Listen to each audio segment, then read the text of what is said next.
So this is 8 pieces of bitter leaf. You set it like this.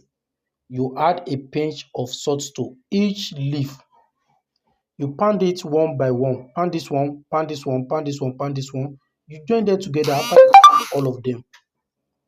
Then you now mix it with soap you can use to bathe once. Use it to bathe in the morning or in the night before you sleep. This one it work for breakthrough.